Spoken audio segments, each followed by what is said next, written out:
Noong July 7, 2022, isang TikToker ang nagpasara ng isang tulay sa Mexico gamit ang mga mamahaling sasakyan para lang makagawa ng video.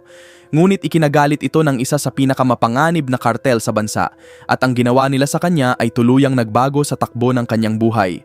Narito ang ilang pagkakataon na kung saan nakialam ang mga TikToker sa maling kartel at nagbayad ng mabigat na kapalit. Pero bago tayo magsimula, kung bago ka pa lamang sa aming channel, mag-subscribe ka na para naman lagi kang updated sa mga ganitong uri ng video. Rodolfo Marquez. Si Rodolfo Marquez, na mas kilala bilang Fofo Marquez, ay isang kontrobersyal na Mexican influencer na may milyon-milyong followers sa social media. Ipinanganak siya noong July 15, 1997 at malinaw na lumaki siya sa isang mayamang pamilya. Kahit kaunti lang ang impormasyon tungkol sa kanyang background, alam na ang kanyang lolo ay gumagawa ng sapatos para sa mga high-profile na personalidad sa Mexico, habang ang kanyang ama naman ay isa sa mga may-ari ng Total Gas Station bago ito pumanaw. Dahil dito, hindi na nakapagtataka kung bakit ang content ni Fofo sa social media ay umiikot sa marangyang pamumuhay. Mula sa pagpapakita ng mga luxury cars, pagpunta sa mga club kasama ang mga kaibigan, hanggang sa pamumuhay ng tinatawag nilang Mexican Dream. Sa pamamagitan ng ganitong lifestyle, umabot sa mahigit 3 milyong followers ang kanyang nakuha, dahilan para maituring siyang isang influencer ng Gen Z. Pero para kay Fofo, hindi sapat ang kasikatan sa Instagram. Sinubukan niyang palawakin ang kanyang reach sa TikTok, kung saan mabilis din siyang nakabuo ng fanbase. Ngunit kasabay nito, nagsimula rin siyang mapasok sa iba't ibang kontrobersya. Marami ang nakamasid sa kanya at marami rin ang gustong pabagsakin siya. Pero tila wala itong pakialam si Fofo. Lumaki ang kanyang ego at para bang pakiramdam niya ay hindi siya matitinag. Hanggang sa dumating ang araw na iyon, ang araw na nakabangga niya ang isa sa pinakamapanganib na kartel sa Mexico, ang Jalisco New Generation Cartel o mas kilala bilang CJNG. Hindi magiging kumpleto ang kwento kung hindi mo maiintindihan kung gaano kalupit ang grupong ito. Kapag nalaman mo ang paraan ng kanilang operasyon, maiintindihan mo kung bakit kahit isang simpleng TikToker ay maaaring malagay sa matinding panganib kapag napag-initan nila. Sa katunayan, ilan sa mga TikToker na tampok sa video na ito ay nakatagpo na rin ng parehong grupo at kadalasan hindi maganda ang naging kahihinatnan. Noong June 2009, nag-iwan ng mensahe ang CJNG matapos nilang kitilin ang 3 Meksikano at itapon ang mga katawan sa isang truck. Nakasaad sa sulat, laban sila sa kidnapping at extortion at lalaban sila para sa mas malinis na Mexico. Noong una, minamaliit pa sila ng mga autoridad, akala ay maliit lang na bahagi ng mas malaking kartel. Pero mabilis nilang pinatunayan ang kanilang bangis. Sa isang insidente, kinitil nila ang 35 miyembro ng kalabang kartel at itinapon ang mga labi sa iba't ibang sasakyan sa highway ng Mexico. Ang leader ng grupong ito ay si Nemesio Oseguera Cervantes, na kilala rin bilang El Mencho, isang pangalan na kinatatakutan ng marami. Tinagurian siyang parang demonyo sa anyong tao. Ipinanganak siya noong July 17, 1966 sa isang simpleng pamilya ng magsasaka kasama ang 5 pa niyang kapatid. Ngunit sa murang edad pa lang, pinili na niyang tahakin ang landas ng krimen.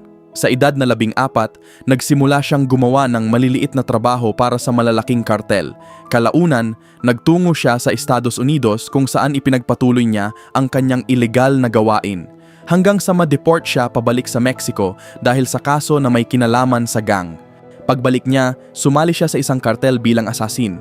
Nang maghiwa-hiwalay ang grupo, lumipat siya sa isang sangay ng Sinaloa Cartel kung saan pinamahalaan niya ang operasyon ng pinagbabawal, pera at karahasan sa mga estado ng Colima at Jalisco.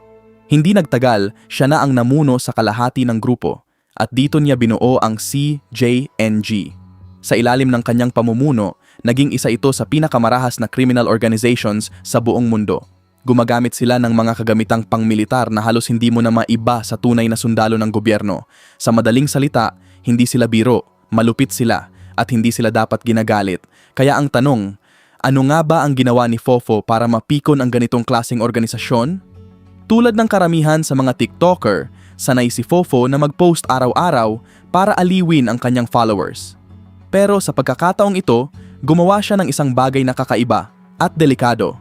Noong July 7, 2022, nagdala siya ng 3 luxury cars at ipinarada ang mga ito sa gitna mismo ng Matute-Ramos Bridge sa Guadalajara, Mexico. Bumaba siya sa sasakyan at nagsimulang mag-video habang unti-unting bumibigat ang trapik sa likod niya. Habang kinukunan ito, nagyabang pa siya. Sinara namin ang tulay na to. Ipapakita ko lang kung ano ang kayang gawin ng pera at kapangyarihan. Ipinagmamalaki pa niya na ilang minuto niyang pinahinto ang daloy ng trapiko, habang ang ibang motorista ay nagbubusina na sa inis. May punto pa na naisip niyang sumayaw para sa TikTok habang ang mga inosenteng tao ay hindi makadaan. Nang i-post niya ang video, mabilis itong nag-viral. Pero hindi lahat ay natuwa. Maraming netizens ang naglabas ng galit at binatikos siya dahil sa kanyang kayabangan at kawalang pakialam. Tinawag pa siya ng isang user na utak talangka na walang ulo. Maging ang mayor ng Guadalajara ay nagbanta na kakasuhan siya. Hindi nagtagal, binan ng TikTok ang kanyang account at tinanggal ang video sa loob ng 48 oras. Dahil dito, napilitan si Fofo na humingi ng tawad sa ibang platform. Inamin niya ang kanyang pagkakamali at humingi ng paumanhin sa mga taong naapektuhan. Tinanggap ng mayor ang kanyang apology, pero may kapalit. Pinag-community service siya kung saan kailangan niyang maglinis sa ilalim mismo ng tulay na kanyang hinarangan. Wala siyang choice kundi sundin ito, pero habang akala ng lahat ay tapos na ang isyu, dito pa lang nagsimula ang tunay na problema. Dahil sa likod ng lahat, ang CJNG ay tahimik na nanonood at nang tuluyang humupa ang usok ng kontrobersya, nagpadala sila ng mensahe kay Fofo Marquez. Ang mensaheng iyon ay mabilis na kumalat sa social media. Galing ito sa isang anonymous account na may pangalang Gente con la Gente NG na ang ibig sabihin ay mga taong kasama ng new generation. Nakasulat man ito sa Spanish, ang laman ng mensahe ay malinaw at nakakatakot. Para sa mga tao ng Guadalajara, kami, ang Jalisco New Generation Cartel. Tulad ng alam ninyo, ang influencer na si Fofo Marquez ay humarang sa daloy ng trapiko sa Matute Remos Bridge, isang bagay na hindi namin pinapalampas. Hindi namin hahayaang makalusot ang tao na ito. Kami ang may control sa Jalisco at sa buong Mexico. Kung muli kang tumapak sa Guadalajara, hindi ka ililigtas ng pera mo o ng kahit sino. Sa tindi ng reputasyon ng CJNG, malinaw na kahit sino sa kanilang hanay ay kayang sumulat ng ganitong babala. Para sa kanila, si El Mencho ay hindi lang leader, isa siyang taong dapat katakutan at halos sambahin. Kaya para kay Fofo, ang ginawa niyang stunt sa isang lugar na direktang kontrolado ng kartel ay hindi lang simpleng kalokohan. Isa itong direktang insulto sa kanilang kapangyarihan. Oo, mayaman si Fofo, pero ang yaman niya ay wala sa kalingkingan ng impluensya ng CJNG. Bilyon-bilyong dolyar ang kinikita ng grupong ito taon-taon at may malalim pa silang koneksyon sa ilang bahagi ng gobyerno. Dahil dito, labis na natakot si Fofo. Alam niyang kapag nagdesisyon ang CJNG na tapusin siya, walang kahit sino ang makakapigil dito. Pagkatapos kumalat ang mensahe, naging seryoso ang lahat. Hindi nagbibiro ang CJNG at alam yon ni Fofo. Agad siyang humingi ng tawad online at nagkulong sa mansyon ng kanyang pamilya sa Mexico para magtago. Pero kahit sa loob ng mansyon, hindi pa rin siya ligtas.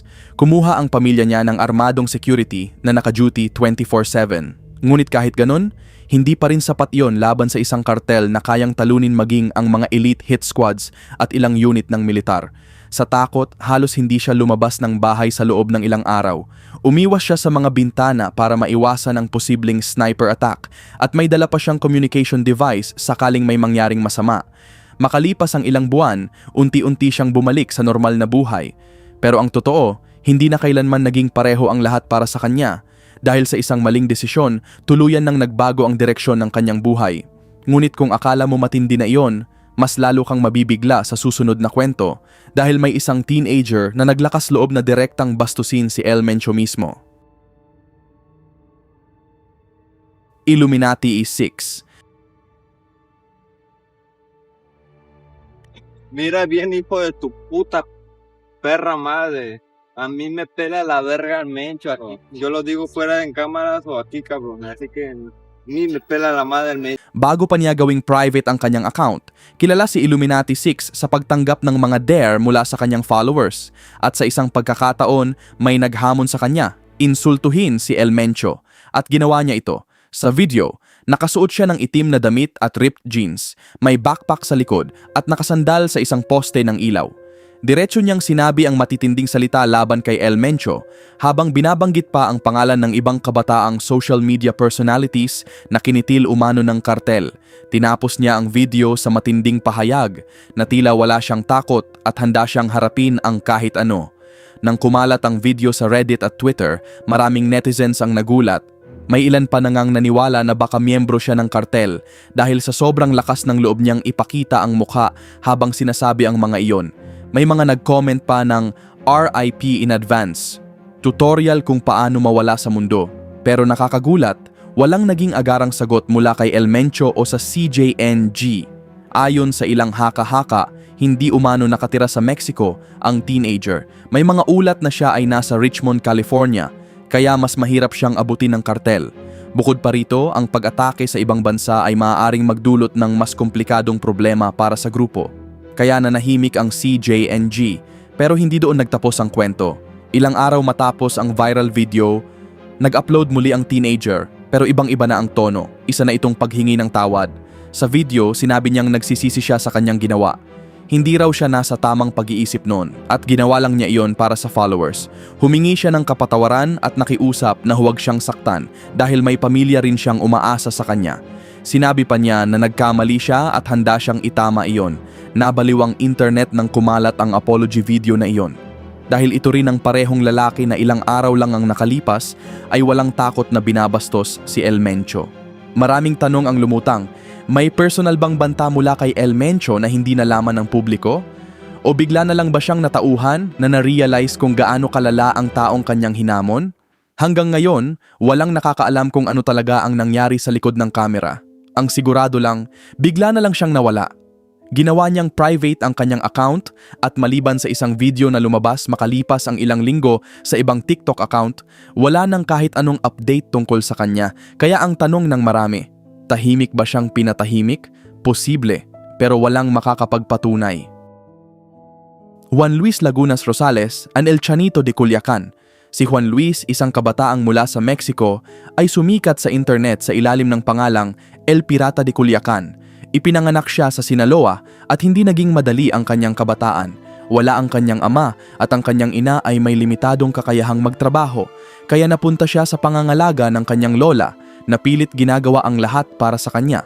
Ang lugar kung saan siya lumaki ay ilang kilometro lang ang layo sa teritoryo ng kilalang drug lord na si El Chapo. Pero sa simula, wala pa siyang koneksyon sa mundo ng pinagbabawal.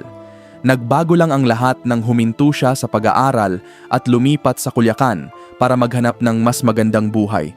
Doon, kumuha siya ng iba't ibang mabababang sahod na trabaho para mabuhay. Pero kasabay nito, unti-unti siyang nalulong sa alak. Kahit menor de edad pa siya, halos araw-araw siyang umiinom sa trabaho man o sa kanyang libreng oras. At alam naman natin, walang magandang dulot ang sobrang pag-inom. Pero sa kaso ni Juan, dito nagsimula ang kanyang kasikatan. Gumawa siya ng YouTube channel kung saan ipinapakita niya ang sarili niyang umiinom ng napakaraming alak, whiskey, beer, at ang reaksyon niya habang nalalasing. Sa kabila ng kakaibang content, milyon-milyong views ang nakuha nito. Dinagdagan pa niya ito ng humor, kaya mabilis siyang sumikat. Umabot sa mahigit 1 milyong followers ang kanyang Facebook page at 100,000 followers naman sa Instagram. Dahil sa kanyang kasikatan, napasama pa siya sa mga music videos at TV shows. Pero tulad ng inaasahan, may kapalit ang lahat. Habang lumalaki ang kanyang fame, lalo rin siyang napapariwara. Nagsimula siyang mag-post ng mga larawang hindi ikinatuwa ng marami, lalo na at 17 years old pa lang siya noon. Makikita siya sa mga larawan na may hawak na sandata, napapalibutan ng mga luxury cars, at kasama ang mga babaeng halos walang suot.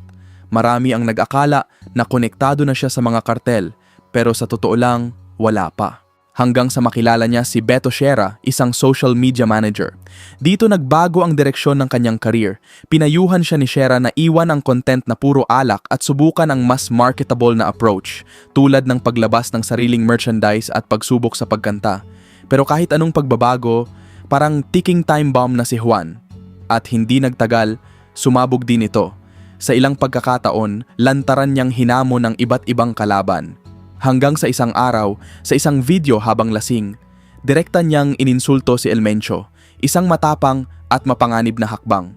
Sa English, ang sinabi niya ay may malinaw na mensahe ng pambabastos at paghamon. At dito napapasok ang tanong, bakit nila ginagawa ito? Bakit may mga taong handang isugal ang kanilang buhay para lang sa views, para sa likes, para sa kasikatan? Dahil ang totoo, hindi basta-basta ang taong kanilang hinahamon. Isang tao na kayang kumitil na parang wala lang. Bilang tugon, naglabas ng matinding babala ang CJNG kay Juan.